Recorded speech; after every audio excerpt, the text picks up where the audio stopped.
Good day, Toastmasters. Welcome to an online session on conducting quality contests. I would like to start off talking about a few speech openings.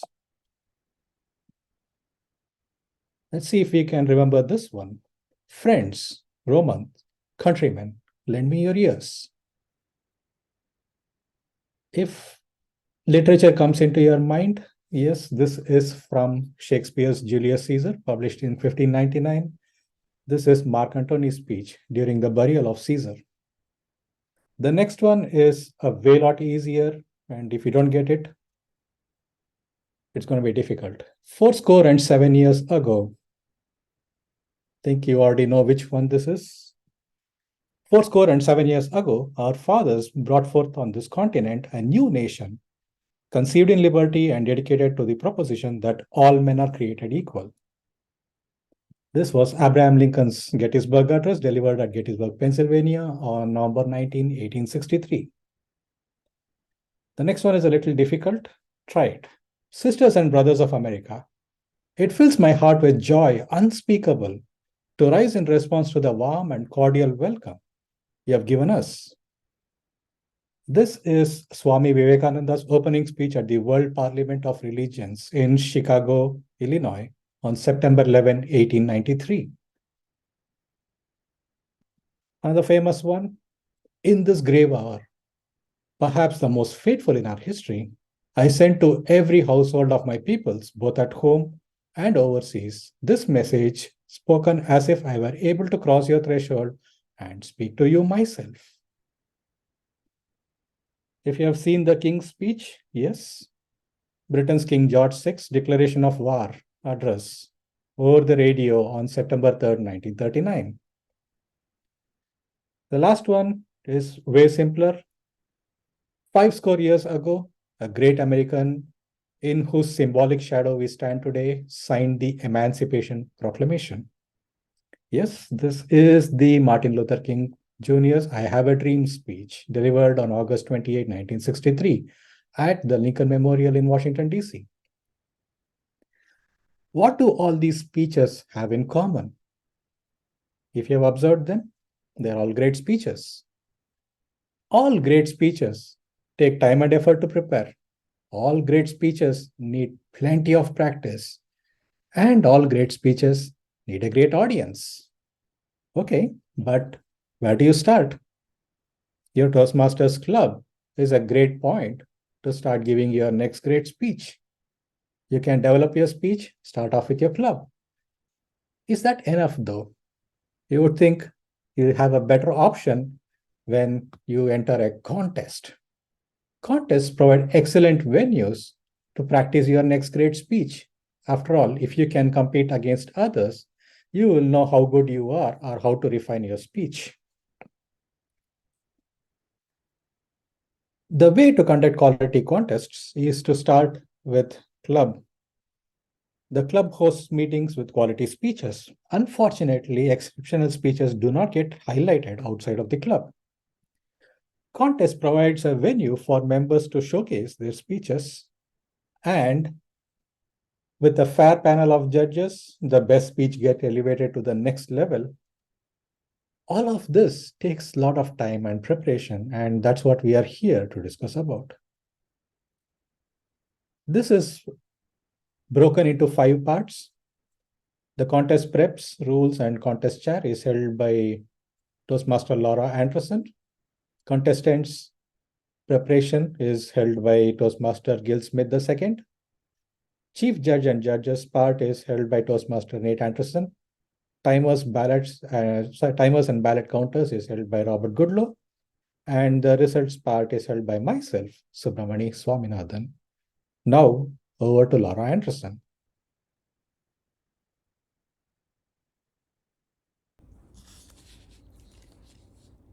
Hello, everybody. You've been made the contest chair. Don't think of this as being a daunting experience. It can really be a lot of fun. The idea of having a contest is fun in and of itself. Everybody enjoys seeing somebody go up and listening to good speakers And you do find a best one out there, but you also find that, hey, somebody has grown because they participated in this contest. Go ahead. Hello there, as I said. I'm Laura Anderson. I am the area director of Area 33 this year. And I have gone and chaired and participated in a number of contests. It's really not as bad as one might think. Prior to the contest, you need to come up with a date, time, and location and reserve your room. Now, this can sometimes be a little bit more difficult if you're in an area that doesn't have a lot of free rooms available, because most important, we know we want to be free. But get a hold of the place as early as you can. You might want to think initially on being a little bit flexible on your date if you have a particular place in mind. So then you'll go and be able to work with them better and get your room reserved. The other thing is, a lot of contests, they have refreshments. It's not totally necessary. It is very nice to have. You can do this, that either you pay for them yourselves, the club might pay for them. You may go and just put down a free will basket and have people donate towards it. It's whatever you want to do, and none of it is wrong. As soon as you come up with the date, time, and place, then you want to send out notifications or invitations to the people that are going to be involved in the contest. You send it out to all the clubs that are going to be involved, or if it's an area, all the people in that area, whichever is necessary. In invitations, you'll want to think about notifying your area director if it's not an area contest, a division director, some of the people in the top three, the trio. They may be wanting to come and see your contest. You never know. And it's always fun for the contestants if you have one of these higher level people there listening to their speech. A lot of contests, if you're at the area or above, you'll have trophies. You don't necessarily have to have them for the club. Some clubs do go and buy them. And then speech packets are available. You can go and purchase them from Toastmasters if you want, but all of the forms are available, and we'll discuss forms a little bit later on the site. Preparation is your big key to getting everything done on time and ahead of time and any time. You want to be able to have your contests flow as smoothly as possible. Prior to your contest, you'll want to go and select your chief judge, your contest master, and that it could be somebody other than yourself. You can have a contest chair and a contest master. Doesn't have to be the same thing. You can be in charge of the overall contest, but still have people doing all these other duties. You'll need a sergeant at arms.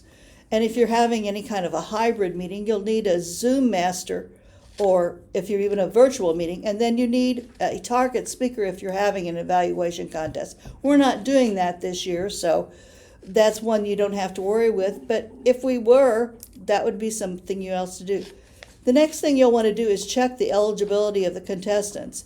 We'll have somebody go over the contest later on in this training as to what the contestants need to be in order to be eligible. And then you'll go and make your final arrangements for your room layout and any equipment you may need. You may have a contestant that needs a particular, like a table of some sort, or they maybe need a microphone to use as a demo, whatever it is that you need. And then also you want to assemble your judge, timers, and counters folders. This is something that you can do ahead of time easily, and I suggest prior to the contest. And that's where I say you can go and get all of your different forms available for it. The judges folder will have in a copy of the judges' eligibility. I always include a copy of the contest rules in it. I have a form that they're going to be completing while judging the contest. The timers have their own special form. I have a counter, and the counter has a special form. You'll want to kind of prepare a tentative agenda, but don't include the educational level or the club's contestants, the club name of the contestant. We don't want to have anybody prejudiced in this. It's very important that everybody go there on their own merit. Okay, briefings and prep before the contest.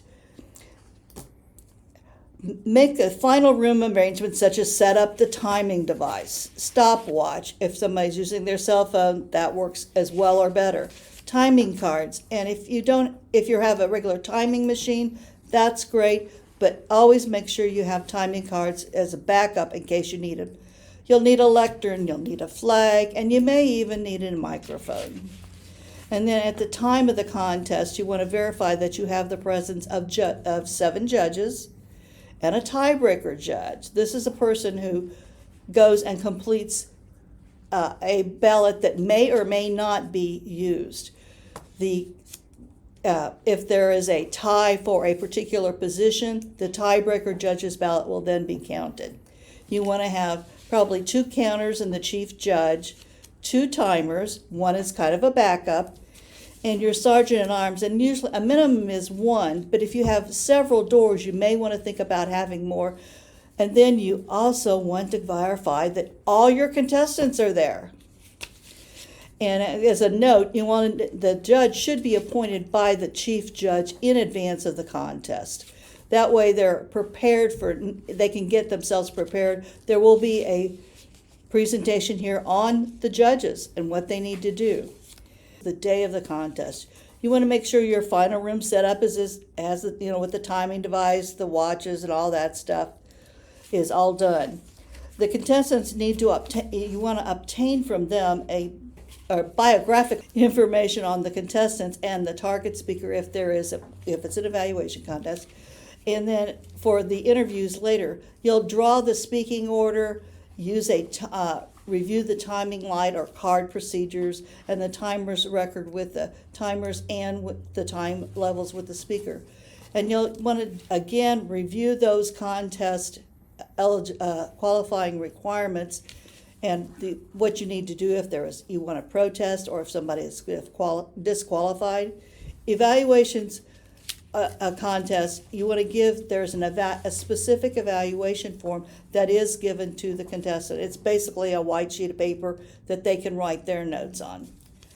And for the contest officials, they need to review the judge's guide and ballot and often provide them with a list of the contest rules. Now, let's begin that contest.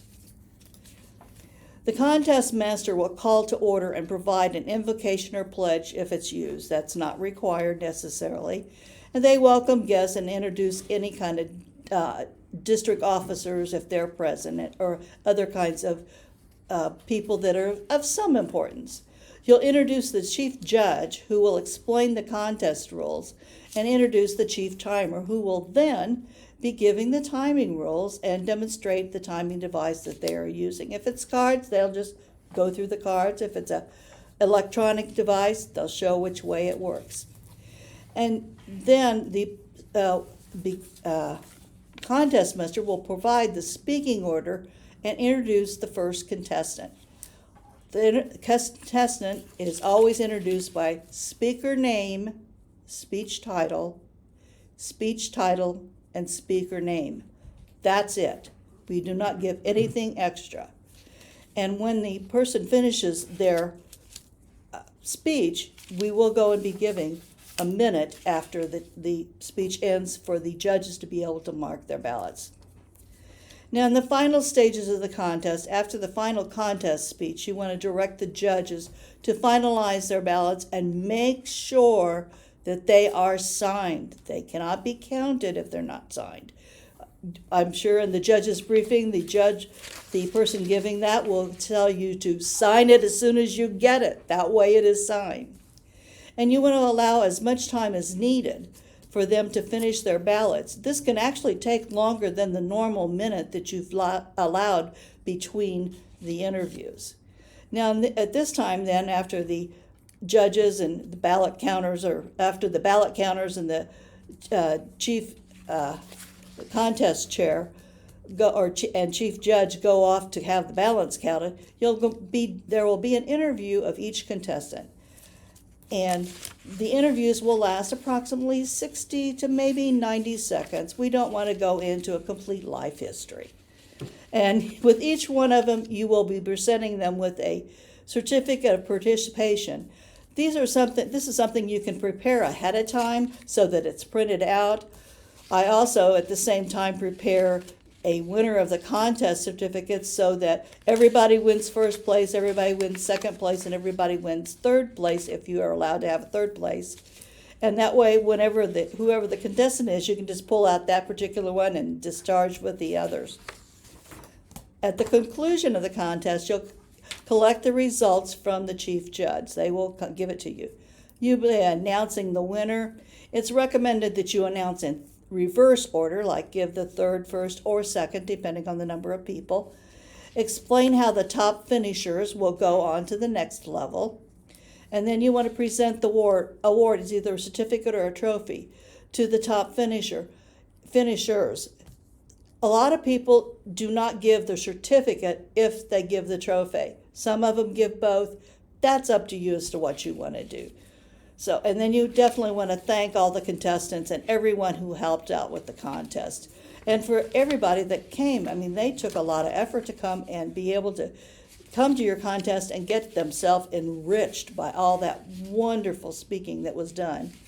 And then you will also want to remind them of the date, time, and place of the next level of the contest. This is something that is often put on like the back of the agenda, so that people have that information available to them. Then also, you want to make sure you have the contact information for the top 2 contestants. And that way it can be forwarded to the next level and used if the winner is unable to compete. It does happen. Sometimes the winner of the contest is not able to make it for some reason or another. So actually the runner-up then actually gets to represent the particular level that they are. And make sure you secure their name, their address, their email address, and any phone numbers for the first and second place contestants. And then you send that information to the next higher level using the notification form. There's a bunch of forms. We're going to kind of review them a little bit at the end. And you also want to include a copy of each contestant's eligibility form and contest profile. Something that's always fun to do is send out a news release, and if you have a photo, that's even better, to the contestant's employer, and make sure that you pay any bills that might be involved in the contest, like if you had to actually pay for the room, or you charged you had somebody bring in snacks, then you want to make sure that whatever was used is paid for. It's any kind of expense that may be involved with the contest. And here are some hyperlinks to the documents for the international contest. You can click on those, and these are the ones that are basically going to be used during that contest. So you can make it easy for you, and you don't have to worry about purchasing a kit from Toastmasters. If you want to do that, that's fine. You'd have to be sure and allow for the time that it's going to be mailed you, and also they can be pricey because the kit itself may not cost a lot, but the shipping is outrageous. They're supposedly trying to address that, but I don't know. I just as soon go and print the forms myself and not have to worry with it. And here are some hyperlinks to the documents that you're going to be using in the table topics contest, which is going to be given this year. As I say, these are all, you can hyperlink them and use them if you want, but I go and just print them myself, and rather than get them with the contest packet that you can get from Toastmasters. Now, if you have any questions, I'm available. Be sure and you can send them to me or give me a call, whatever you feel like you need to do. I'm available if you have any questions. With that, I'm going to go and turn the control back to the next person. Hello, Toastmasters. My name is Gil Smith, and thank you for sitting in with me on how to be a speech contest contestant. This is all about throwing your hat into the ring. That's why we're here today. Today I want to talk a little bit about eligibility. I want to talk about speech subject, speech preparation, selection sequence, what you need to do prior to the contest, what you need to do and remember the day of the contest, and then maybe a quick to-do list. Are you ready to start this journey?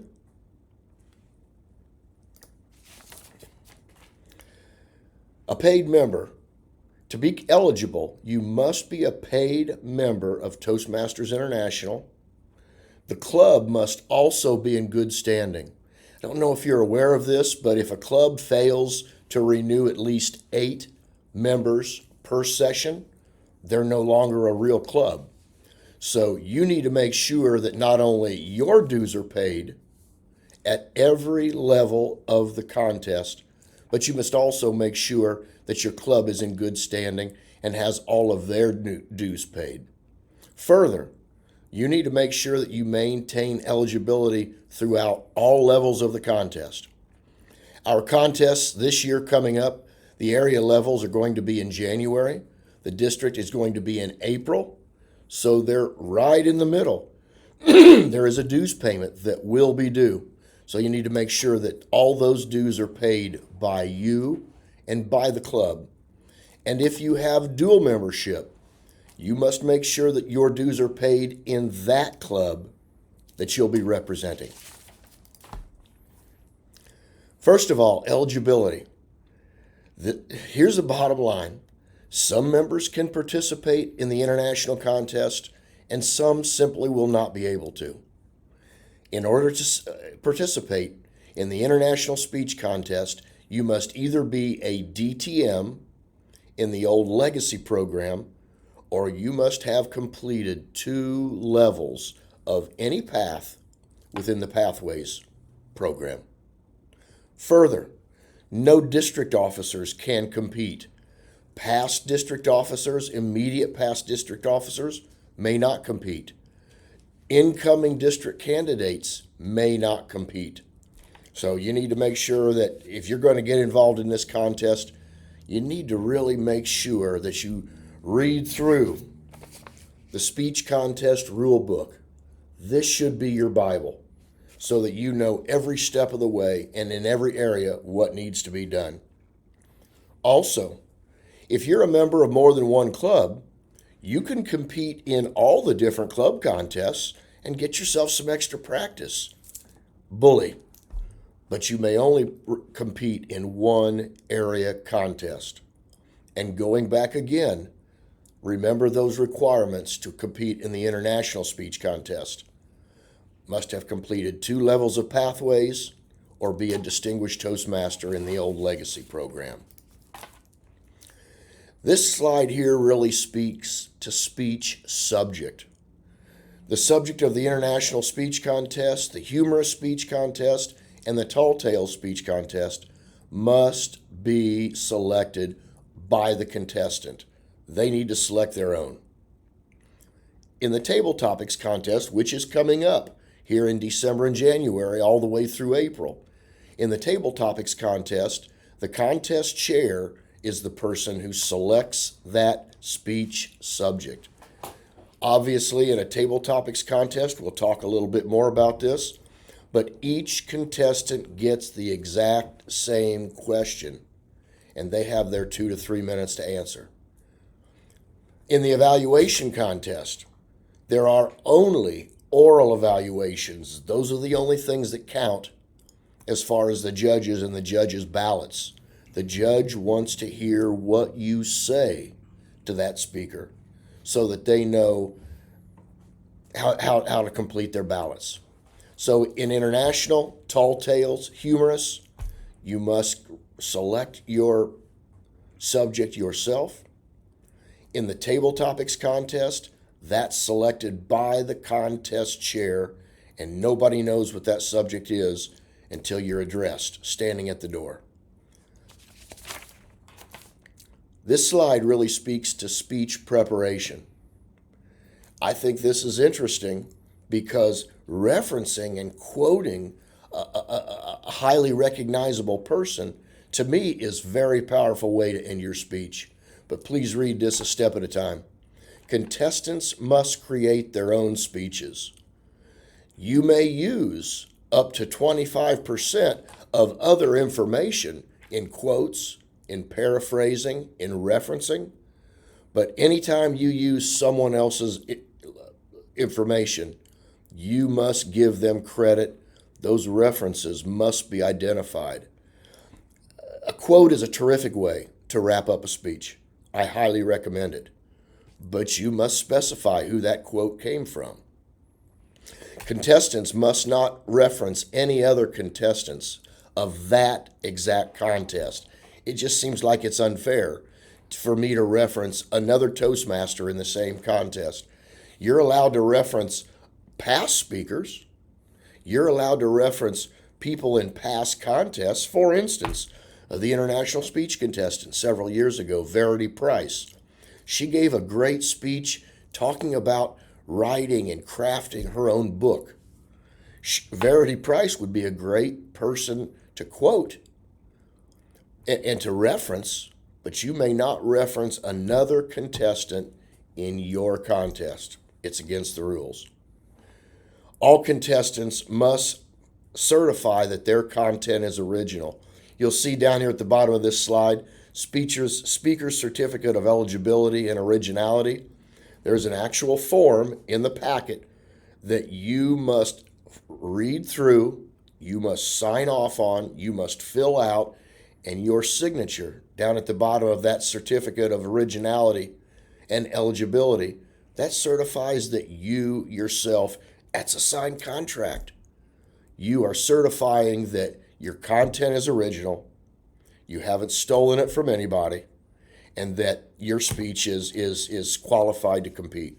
I'll give you an example of this. About 15 years ago, I helped coach a young man, and there was a story that was in his final closing statement that I think one of us sort of heard on the radio. We cleaned up this story because it wasn't PG, cleaned up the story, and my speaker used it in the club, he used it in the area, he used it in the division, but when he used this cleaned up story in the district contest, somebody challenged it as not being original. Your speeches need to be original, and you need to certify yourself eligible. Selection sequence. We start off at the club level, then club winners go to the area winners go to the division winners go to the district. Those district contestants get to compete in a semifinal round at international. In your club, you don't have to have a contest, believe it or not, though I highly recommend you do. Every time you get involved in a contest, the nerves pump up to a different level. It's good practice to put that sort of pressure on yourself. It's just simply good experience. So at the club level, you could flip a coin to come up with your winner. You can do paper, rock, and scissors to come up with your winner. And that winner can represent the club at the area level. But in the area, division, district, semifinals, finals of international, you must be involved in a contest. There must be a contest with other contestants, with judges, and you must actually pull off a complete contest to call that representation valid. Again, you must be in the international contest, you must have been a member for 6 months minimum, and you must have completed 2 levels in pathways or be a DTM. Club, area, division winners. If a winner of a contest is unable to compete, then the next highest available contestant will compete in that contest and represent the club, the area, the division, the district. The next highest available contestant. That's who we're looking for. I'll give you an example of when this is important. In 1984, I was in a speech contest at my club, and our club was a part of a very small area, only 3 clubs. So each club was able to send 2 contestants. I was a member of a club, Victory Lane, on the west side of Indianapolis, and at the club level, I was runner-up. But because we had a small area, I got to compete along with our club winner in the area contest. So I was runner-up at the club, got to compete in the area. The winner from my club won the area contest, but he went overtime. I happened to place second. So I got the opportunity to represent that area at the division contest because I was really second place twice, but the way it turned out, I got to represent the area at the next division contest, and it was exciting. Guys, here's what I want to tell you. Don't be scared of a contest, of a speech contest. There is so much growth to be had, you can't even put words to it.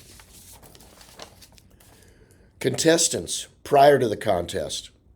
First, don't waste anybody's time.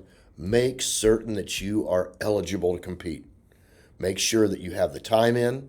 Make sure you've completed all the proper forms. Make sure your club has sent in all the members it needs so that your club and you are both qualified to compete. Now look at all these forms they want you to fill out. These are kind of fun. Speaker's Certificate of Eligibility and Originality. Again, we need to make certain that your speech is original and that you are eligible, and then you sign your John Hancock and you will be able to compete at that point. Second, the speech contestant profile. There are several questions here about how long you've been a Toastmaster, your notable accomplishments, family interests. This speech contestant profile page is used by the contest master after the contest is over. They will use your speech contestant profile to use to interview you after the contest. So you need to make sure that you've answered everything correctly, answered everything completely. Just a few simple questions, but the speech contestant profile page must be completed and given to the contest chair before your speech. Lastly, down at the bottom, I say again, review the speech contest rule book. There are 29 pages in the rule book. This rule book needs to be your speech contestant Bible to make sure that you are very eligible and that you follow the rules. Speech contest rule book is a little interesting because pages 1 through 17 are all things that have to do with all of the contests in general, all the different rules, all the different requirements. And then starting with page 18, it breaks the contests out. International contest and those specific rules, humorous contest, those specific rules, evaluation contest, the specific rules that apply to evaluation. So the first several pages are general guidelines, and then after that it gets more specific by contest.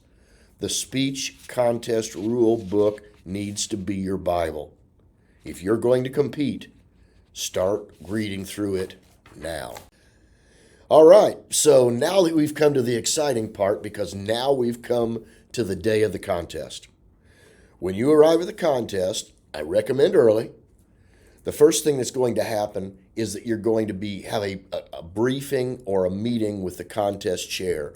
All of the speakers will get together with the contest chair. And let me highlight something. In a speech contest, everybody needs to do everything they can to make sure that things are equal for all. So part of that is having this contest chair meeting or briefing right before the contest. Now, during this contest briefing, you will literally draw for positions. Again, 1 through 5, 1 through 6, speaking order. You'll draw out of a hat for your speaking position, trying to make everything as equal as possible. Also, during that contest chair briefing, You want to make sure that the contest chair, the person who will be doing the introducing, want to make sure they pronounce your name correctly. Gil Smith, not too hard. But there are some names out there that may require a little practice. You want to make sure that names are pronounced correctly to make sure that you have the proper mindset going into that contest. Another thing done during the briefing is that you'll decide whether or not you want the lectern. The contest chair will decide if you want the lectern out front, if you want it pulled out of the way so that you don't use it at all. Those are some very critical points to be made during the contest chair briefing as soon as you arrive at the contest. Next, during that briefing, you need to understand that, number one, make it. Get there on time. You need to be there on time because these second points speak to that. If you arrive before the person conducting the contest is introduced, you can still compete. But I can't speak this highly enough. Get there on time because if you start to run late, it may jeopardize your ability to compete in this contest. The minute you arrive at a speaking venue, you need to report to the contest chair and make sure that they know that you're there. And last but not least, and I hate to say it, but this is sort of a bare minimum down there at the bottom. When the person conducting the contest master, is introduced, if you arrive before that moment, you can still compete. If you arrive after that contest chair is introduced, you're done. All the preparation, all the work, all the practice that you put in will be for naught. You will not be able to compete if you're not there before that contest master is introduced. Further, on the day of the contest, remember everything needs to strive for equality of these speech contestants because everybody's worked hard, everybody's put together a speech, everybody feels strongly and passionately about this speech. Get there on time. These are some of the things that you need to know and you need to remember. In the area where you're going to speak, there will be an area marked off that must be used as the speaking area. At lower level contests, somebody may just walk around and show the area and walk around so that you know for sure.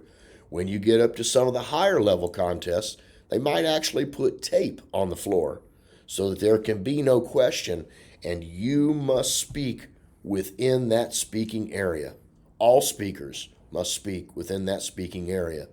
The contestants, the chief judge, the voting judge, the tiebreaker judge, they all need to be aware of where that speaking area is, and they must make sure that the speaker stays within that area.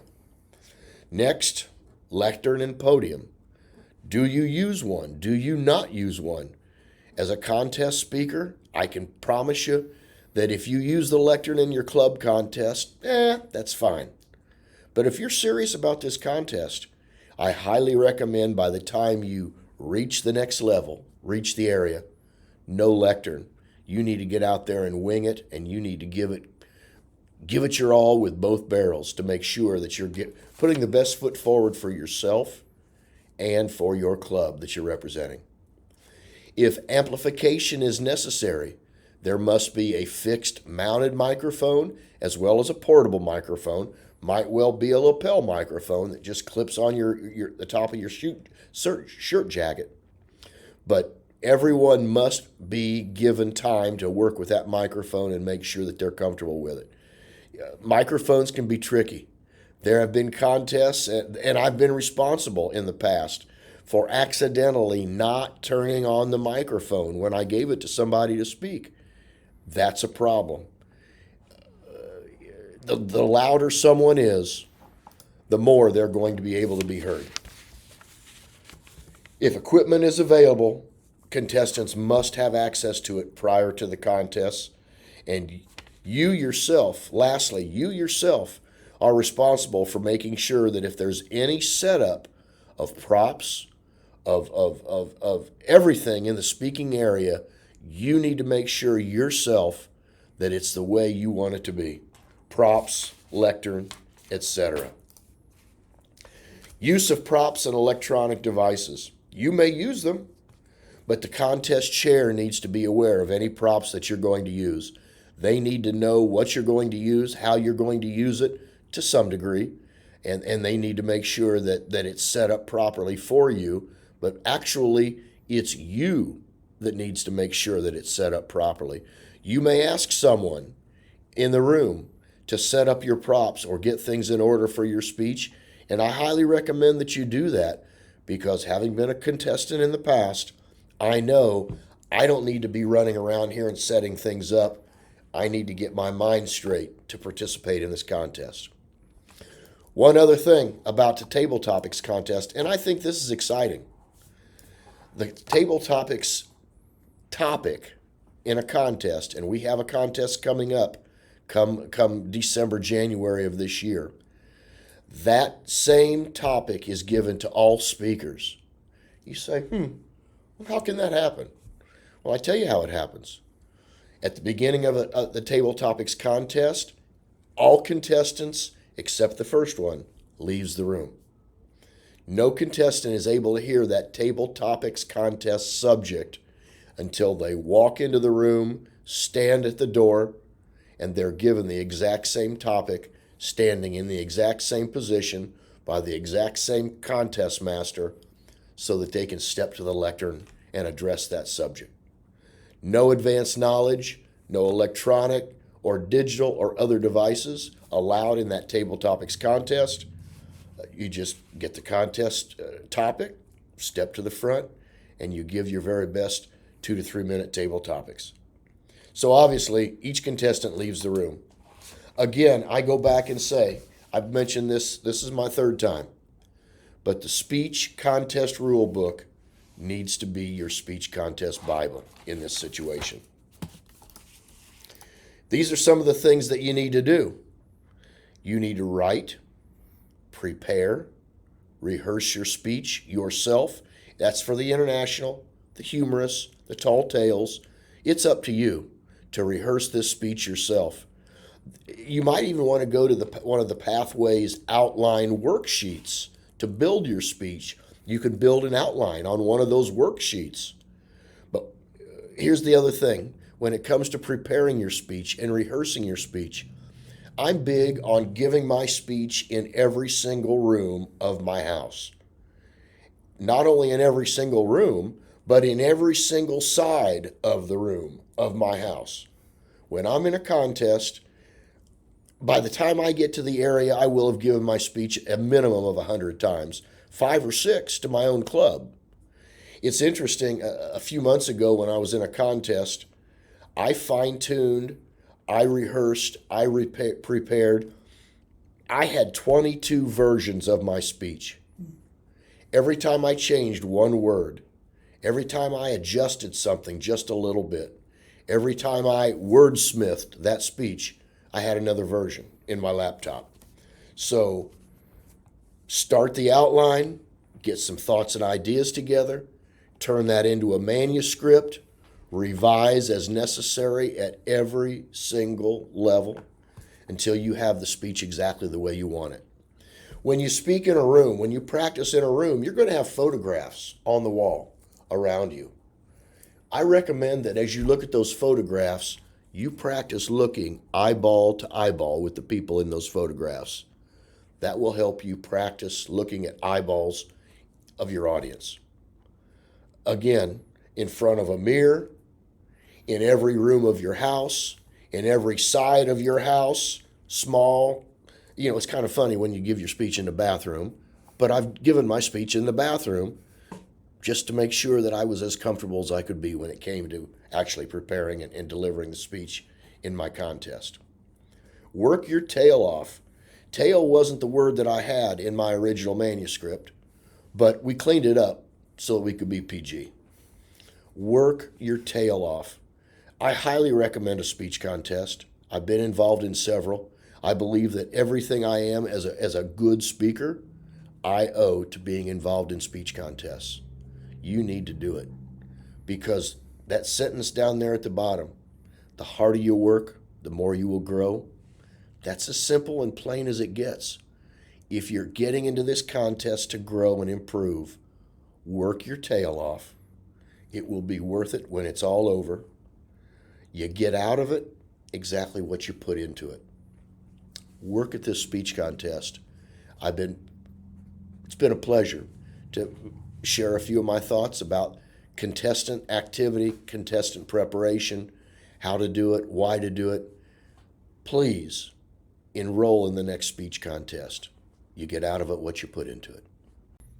Hello, Division 11 Toastmasters. My name is Nate Anderson, and I'm here to talk to you about the Chief Judge and Judge roles for your contest.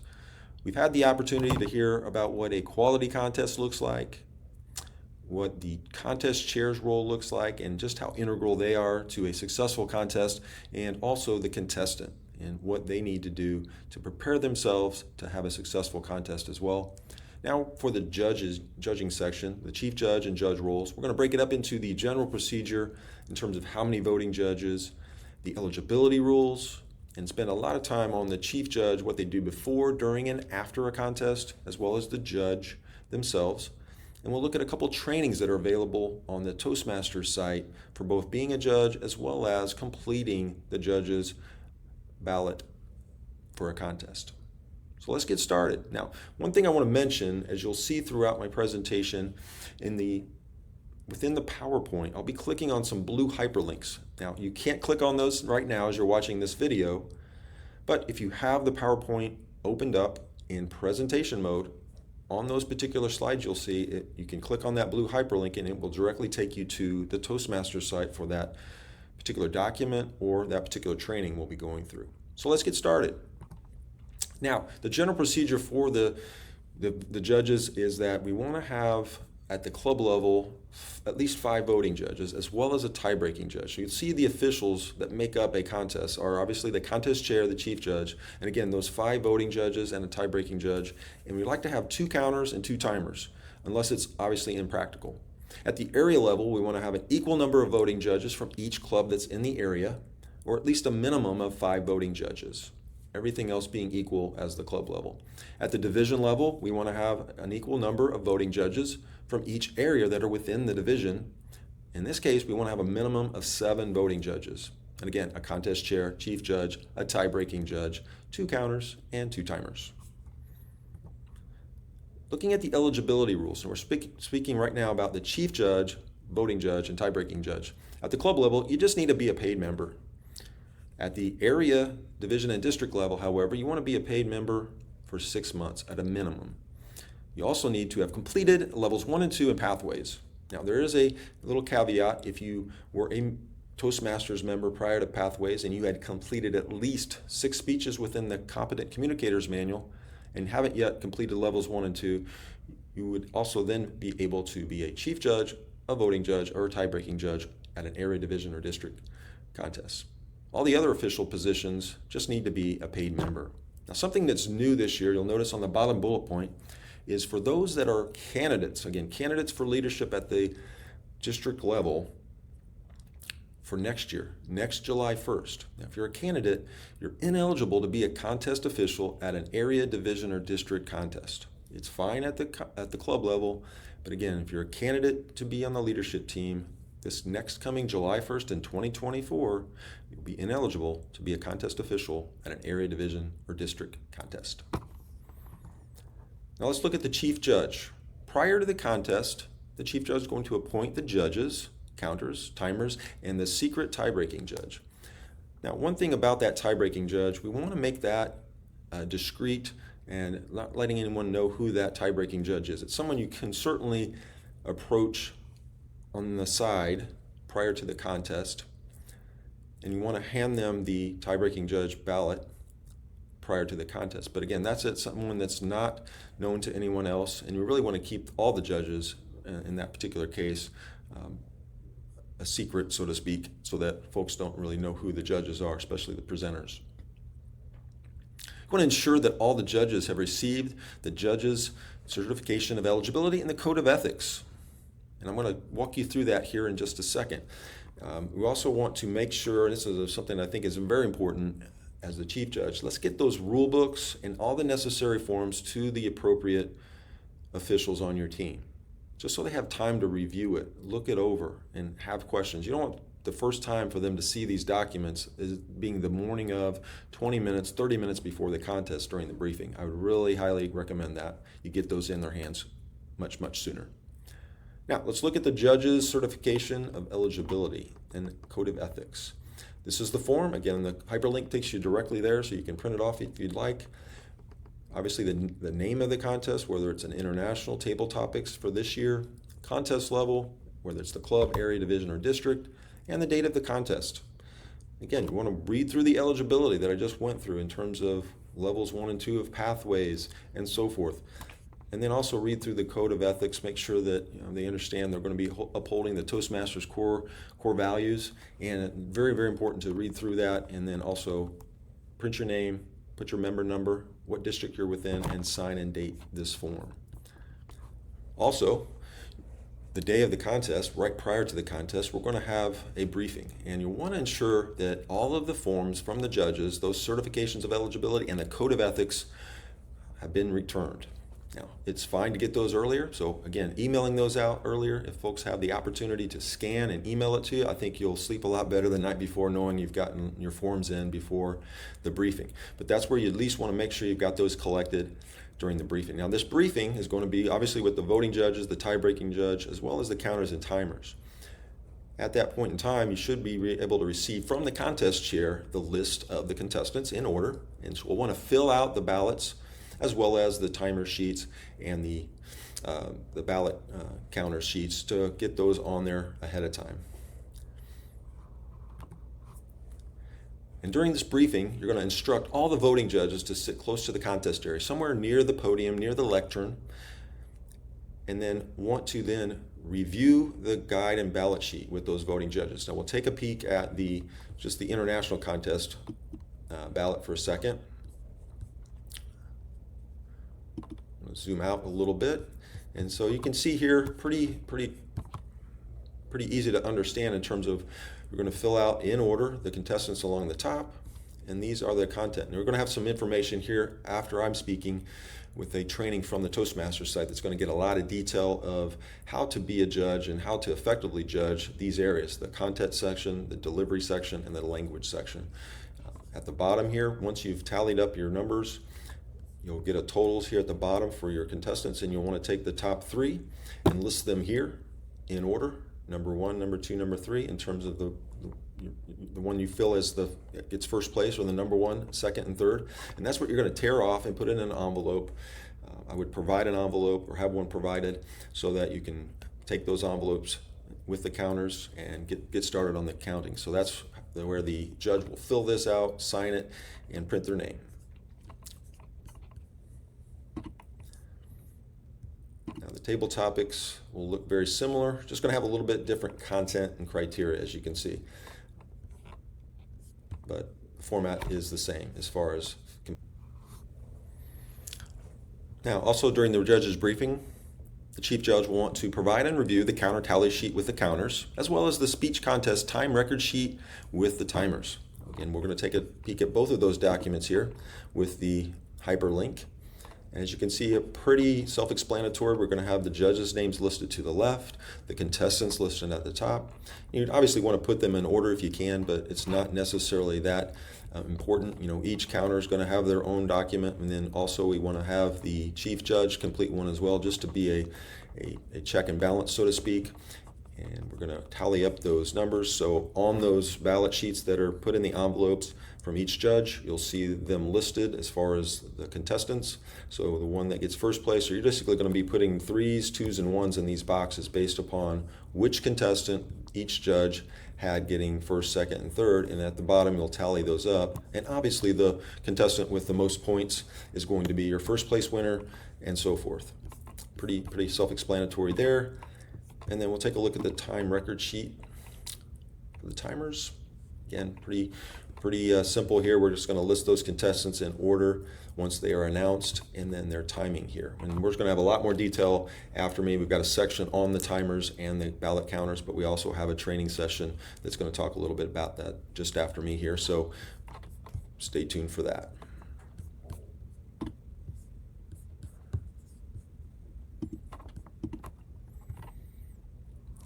during the contest, after the contestants have finished their speeches, one point of contention here is that make sure, as the chief judge, you give 1 minute of silence. Ask everyone to be silent after each contestant is done speaking so that the judges can complete their ballots, tear off the bottom and get those in the envelope, raise their hands so that they can be picked up from the ballot counters.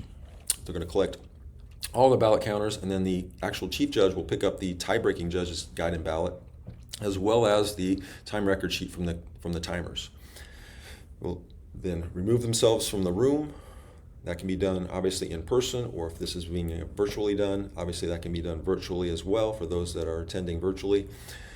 And that chief judge will oversee the counting process. And again, very much suggest that that chief judge also fill out a ballot, or excuse me, a ballot counter.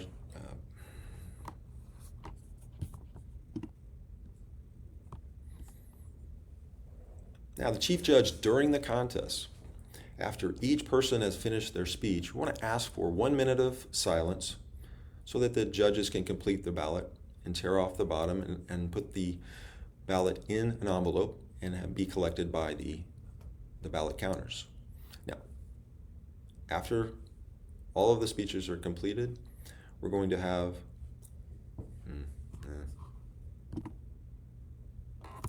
now, during the contest, the chief judge will collect the tie-breaking judge's guide and ballot. Now, this is after all the speakers have completed their speeches. But want to make sure that after each speech, prior to the ending when they're being collected, after each person has given their speech, you want to ask for 1 minute of silence to give those judges the opportunity to complete their ballot. But when all contestants are completed their ballots, the tie-breaking judge will be picked up, the ballot will be picked up by the chief judge, the voting judges' ballots will be picked up by the ballot counters, and also the chief judge will pick up the speech contest time record sheet from the timers, and then proceed to meet with the counters for the counting process. Now, that will be outside of the presentation area, meeting room, or if it's done virtually, those will also be placed in a separate room within Zoom or whatever format you're using virtually to make sure that that counting process is done outside of the speaking area. Once complete, the chief judge will provide the results to the contest chair via the results form, and we're going to take a peek at that real quick. And pretty self-explanatory here. Going to be reviewing the time record sheet. Note whether there were any disqualifications. You'll want to note that on this form, whether there were, how many there were. Don't necessarily going to be saying who was disqualified. Just want to verify that there were disqualifications or not. Verify the counter's results. You're going to write the name on this form in reverse order, as you can see, third, second, and first. And that's how they'll be announced by the contest chair. You're going to take this form and hand it to the contest chair. After the contest, the chief judge will collect and dispose of all the ballots, all the counter tally sheet forms, as well as the time record sheets. There's no need to keep those for any reason in terms of record keeping. Those can be disposed of. The chief judge will then proceed to complete the notification of contest winner form, which will be provided to the contest chair of the next level. Again, we're going to take a peek at that form as well. As you can see here, we're going to list whether or not it was a club meeting, a club contest, area, division, or district, and that particular number, the date of the contest, and which type of contest, whether it's the international or table topics, obviously for this year. Going to list those, the person, the speaker that finished first, second, and third, and so forth, and the club number, as well as their member number, email address, and phone number. And also it's going to be completed by the person submitting it, whether that's the chief judge, perhaps maybe the contest chair. But make sure you have their title, their phone number, as well as their email address listed here on the form, and get that to, again, the contest chair for the next level contest. Now let's take a look at the voting judge. Now, prior to the contest, they're going to want to review the judge's certification and eligibility and code of ethics form and make sure they complete it and return it to the chief judge no later than the briefing the day of the contest. They also want to review the contest rulebook. Really take the time to look through, especially the judging portion, but really it would make a lot of sense to read through the entire document And then also, again, review the judge's guide and ballot and be very comfortable with that particular area of content, especially when we're dealing with the international or the table topics, which have a different form in terms of the area of criteria that they'll be judging. Now, we're going to take you to a couple trainings that are on the Toastmasters International website that you can go back to, but I want to bring that to you here today. And so I'm going to click on these hyperlinks. Now, something to mention about all of these blue hyperlinks. You're not going to be able to click on them. You might have already tried to do that throughout this presentation. They can be accessed when you have the PowerPoint pulled up in the presentation mode and you're viewing it. That's when you can click on these blue hyperlinks and they will take you to either the documents that I've been showing you or these trainings here. So we're going to start off with the When You're the Judge. We're going to walk through that and then we'll flip over to the Judge's Guide and Ballot, and it's going to be a lot more thorough explanation and training around those two subject matter. In this session, we'll examine some important questions. For example, what is a judge's purpose? What's the difference between judging and evaluating? What makes a good judge? And what gets in the way of judging effectively?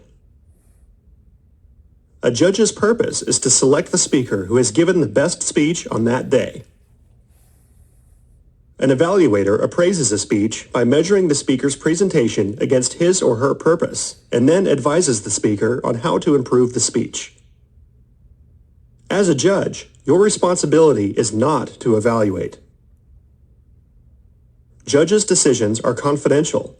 They do not explain their decision to contestants or make suggestions for improvement. To do so detracts judges from their purpose and can cause them to judge improperly. Now that you know the difference between a judge and an evaluator, let's explore the qualities of a judge who makes good decisions. A good judge is fair and impartial. If you're a good judge, you will not consider any contestant's club, area, division, or district affiliation, nor will you consider any contestant's age, sex, race, creed, national origin, profession, or political beliefs. A good judge demonstrates objectivity. Even if a judge disapproves of a speech topic, it should not interfere with their decisions.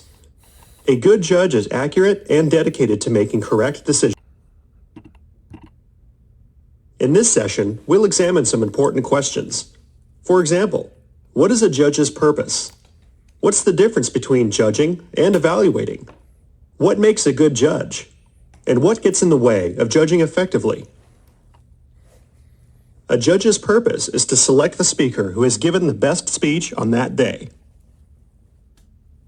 An evaluator appraises a speech by measuring the speaker's presentation against his or her purpose, and then advises the speaker on how to improve the speech.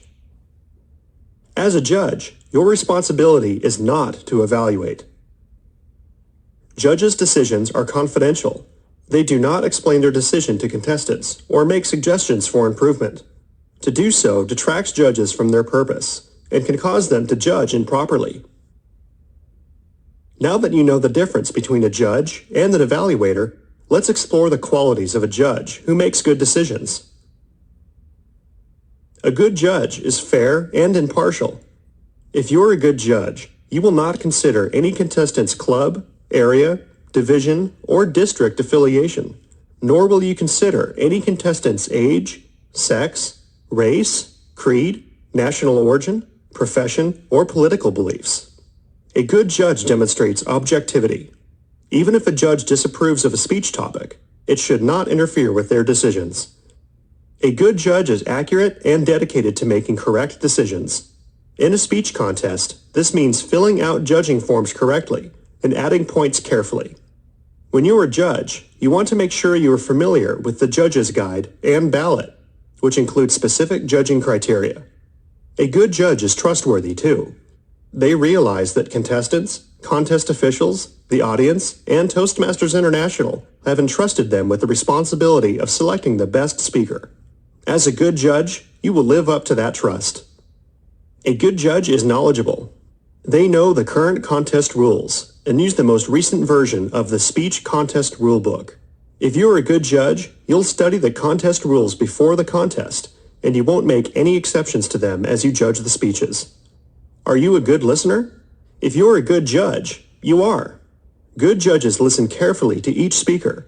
They don't daydream or allow themselves to become distracted. So let's see. We've talked about the difference between judging and evaluating, and we've discussed the qualities that make a good judge. What are some barriers to objectivity that a judge might face? Speaker position. Research shows that people tend to best remember the first and last items on a list. Similarly, the first and last contestants to speak during a contest may hold a slight advantage over the others. As a judge, be aware of this tendency to avoid unfairly favoring those speakers. Champion for the underdog. It is normal to want to give a break to someone who has a handicap or who has overcome hardship. As a judge, it's important not to let these feelings cause you to be especially lenient on the underdog. The next obstacle is known as the halo effect. This phenomenon occurs when we attribute a favorable trait to a person only because of another favorable trait that person possesses.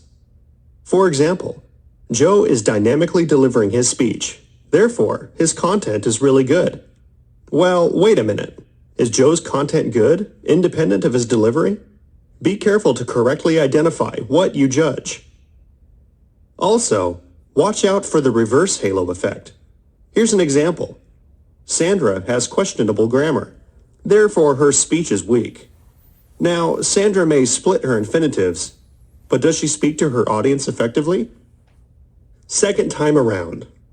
The longer you are a Toastmaster, the more likely you are to see a contestant more than once. While you're a judge, imagine you're judging each contestant for the first time. Otherwise, you run the risk of previous performances affecting your impression of the current speech. Give someone else a chance. Another obstacle to objectivity is the natural inclination to give someone else a chance. For example, Betty won last year. Let's let Bill get ahead this year. The fact that Betty won last year has no bearing on this year. As a judge, never let past performances influence your decision. Not the norm. Last on our list of barriers to overcome is basing decisions on social behaviors that aren't common to you. Behavior patterns vary from country to country, and even from club to club. For example, some clubs encourage speakers to wear full suits. This is not the norm in all clubs. Be aware of the effect these differences may have on you, and keep them from impacting your decision. As a judge, it's your job to be as objective as possible, and that can be difficult to do. Each of us has likes and dislikes that may subconsciously affect our decisions. That's why we have a panel of judges. With several judges, we can overcome the bias of any one judge. Now let's clear up a few common misconceptions. Speeches don't have to be serious. In fact, humor can be a great vehicle for driving home a point. Contestants who choose to use humor should not necessarily be marked down because of it.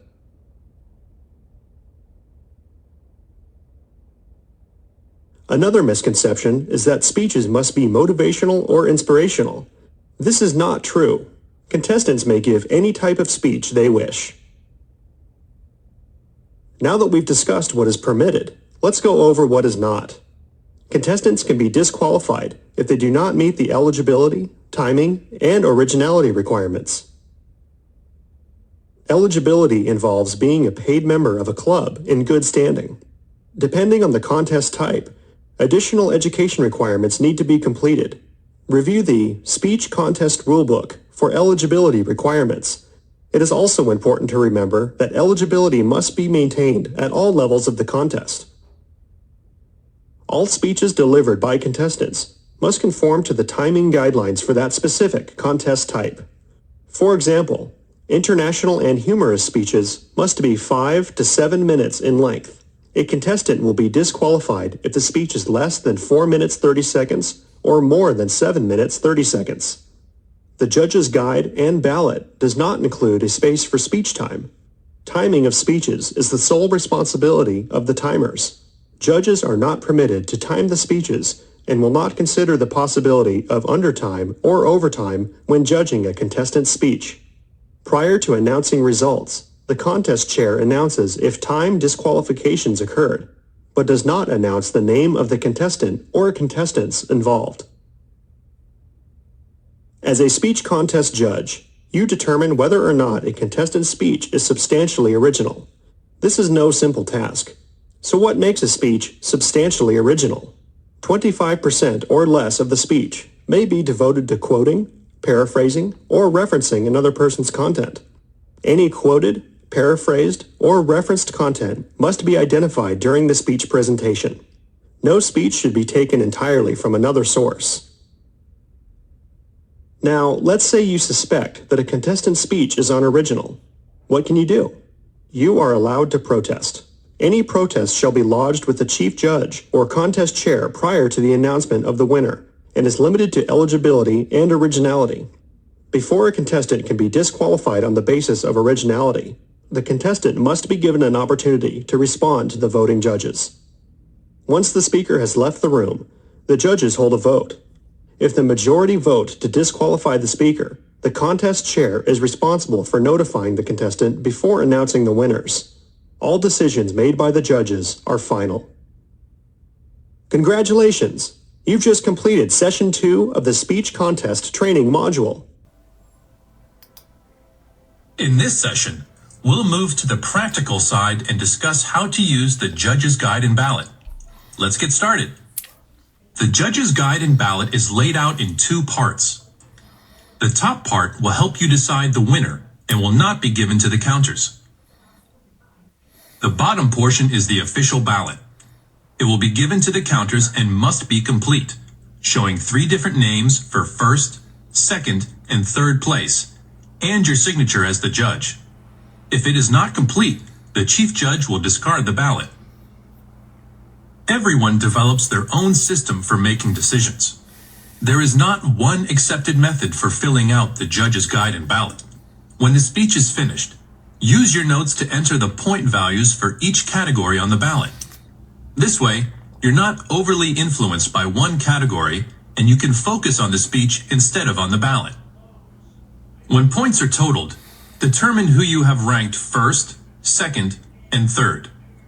If there is a tie, use your notes to refine your scoring.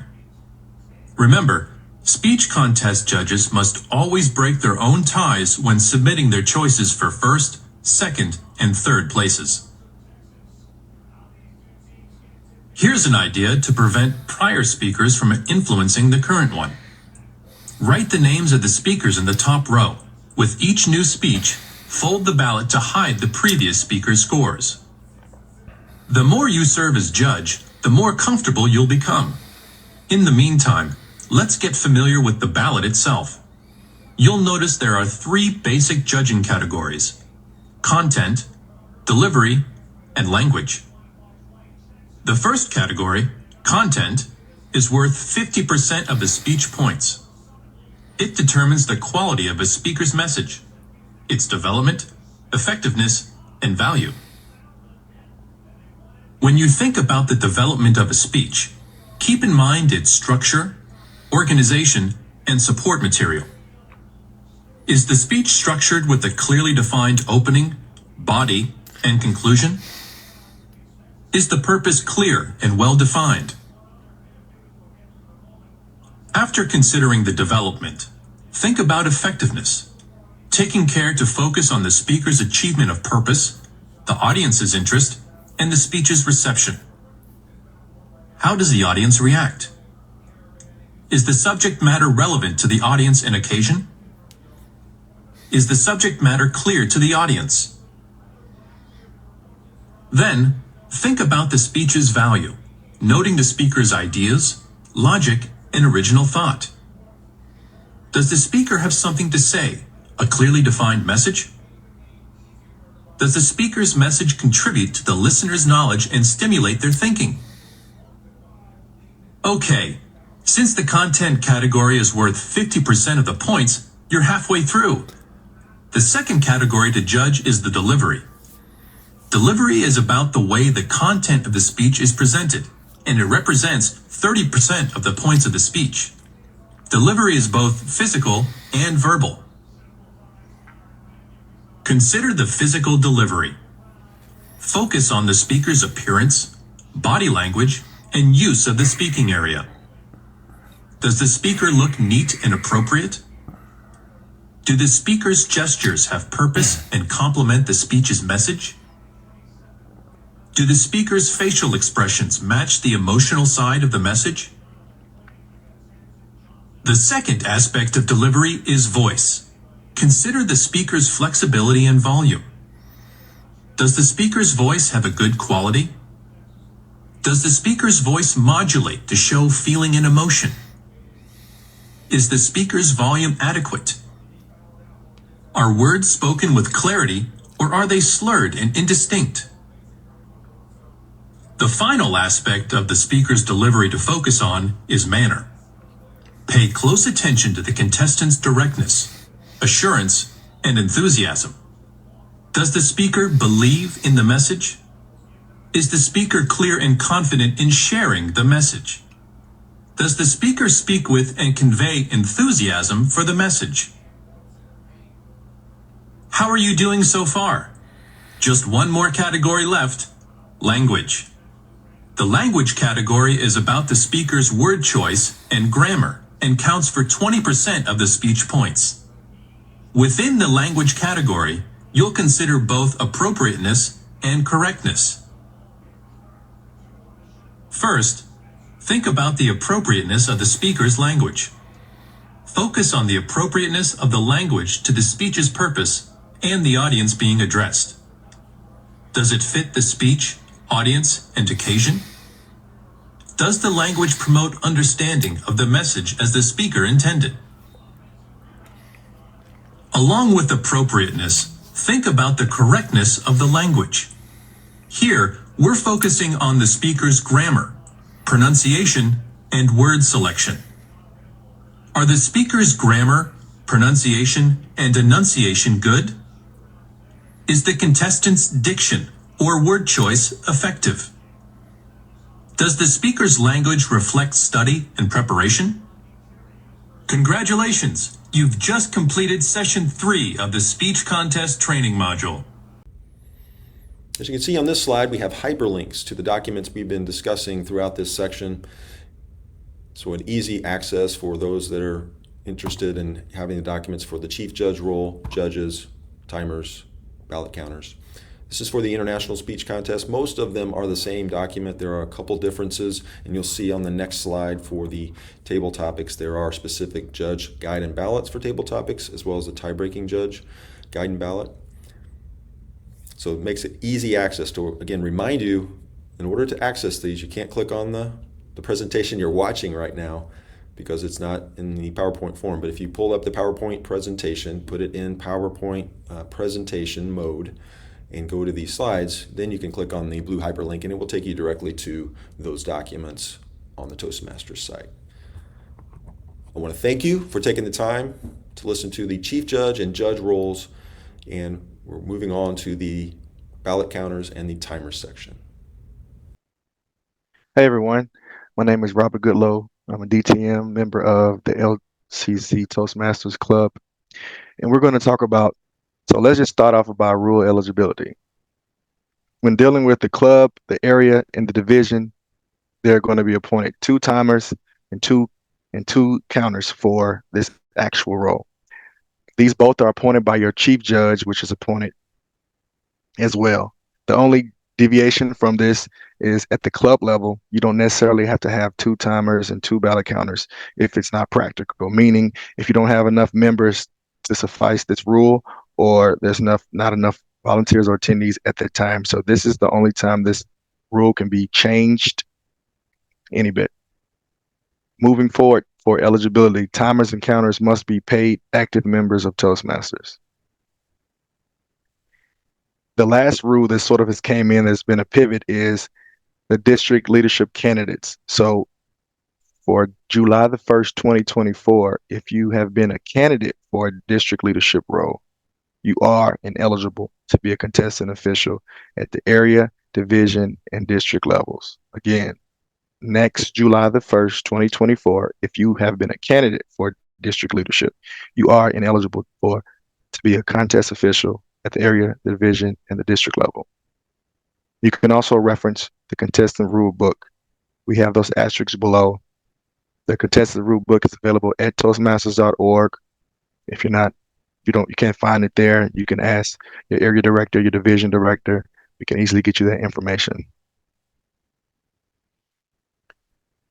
So ballot counters are the first thing we're going to talk about. So there are 3 phases to the contest for ballot counters. It's prior to the contest, during the contest, and after the contest. So before the contest, we encourage you guys to look at the most recent rule book. Get familiar with what the expectations and the roles are for the ballot counters in the rule book prior to that. Also, there will be a tally sheet for the counters.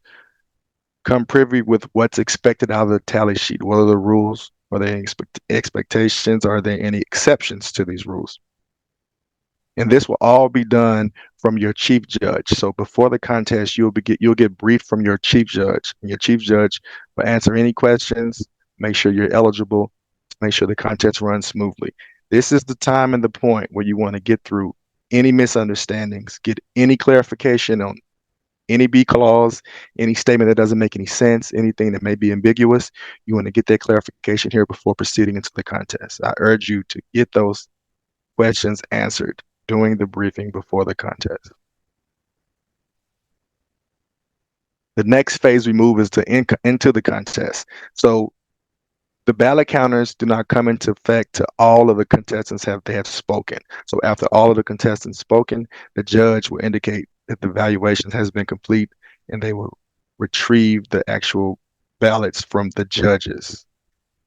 The judges will raise their hand to indicate that the ballot is ready to be picked up. If it's online or virtual, more so a direct message or whatever scheme you may have set up to indicate that the ballot is ready to be picked up. The chief judge will collect the actual ballots as well as the timer report and the tiebreaker judge's ballot. Tiebreaker judge will also be unanimous as well. So now the counters and the chief judge will leave the room to start the counting. So this is during the contest where the ballot counters come into play. And what we're using is a tally sheet. And what you see now is the tally sheet. So basically what we have is on the left side, the number of judges that's going down longitudinally, and then across is the number of contestants going across horizontally. And what has happened is in the actual judge's ballot, they give numbers for first, second, and third place. And you're going to see those things tallied in this matrix. But this is just to give you an idea of what the tally sheet looks like. I will go into detail what is expected from this sheet. So as we're tabulating the results during the contest, we're using the tally sheet. So each contestant receives a point for being ranked in the top 3. You must be ranked first, second, or third. First place, you get 3 points. Second place, you get 2 points. Third place, you get 1 point. We also must make sure the timer report aligns with each contestant because disqualifications that go over and under time will be enforced. In the event that there is a tiebreaker and there are 2 contestants with the same amount of points, this is when the tiebreaker's judge ballot will be used. The tiebreaker's judge ballot will be used to indicate the difference between first and second place. Once we have done this, all of the results are totaled and tallied, and they're returned back to the chief judge. So this is for the ballot counters. This is during the contest. The tabulation of the results is the most important part. Make sure everything is clear. Make sure everything is eligible when you're writing these results out to give back to the chief judge. And as far as disqualifications, I'll go into that in another slide.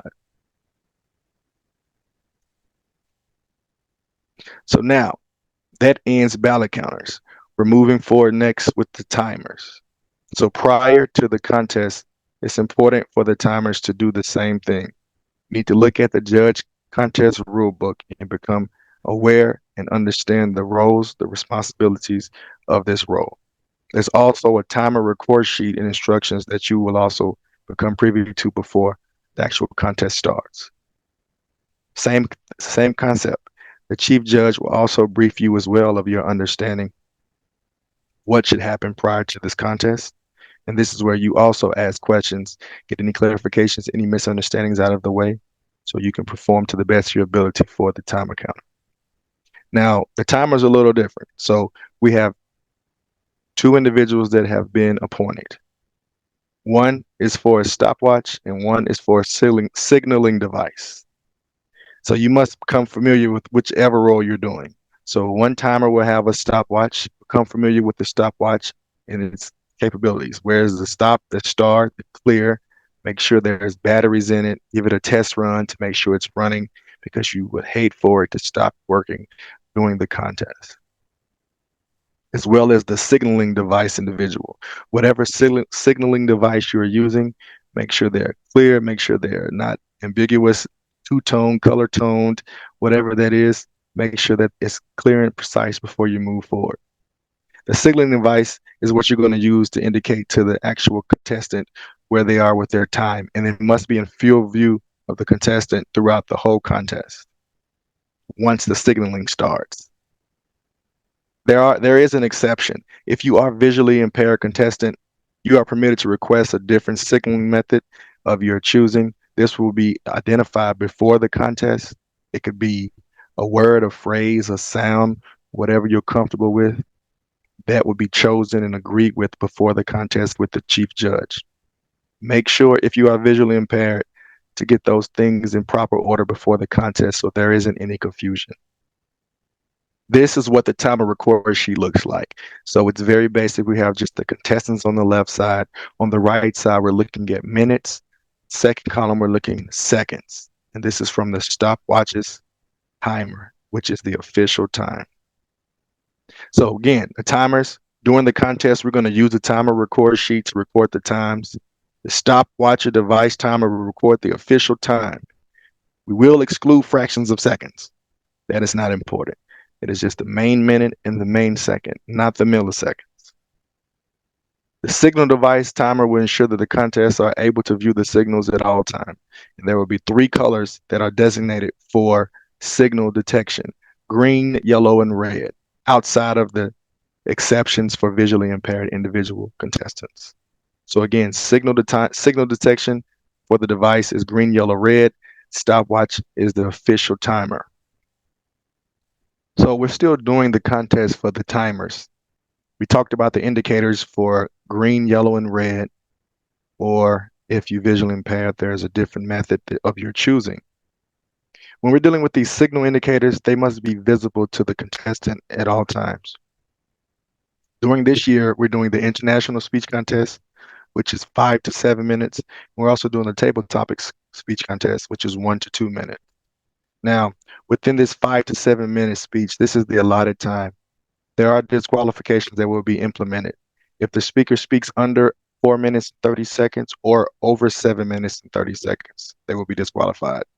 Specifically meaning, if you speak for 4 minutes and 29 seconds, you're disqualified. If you speak for 7 minutes and 31 seconds, you're disqualified.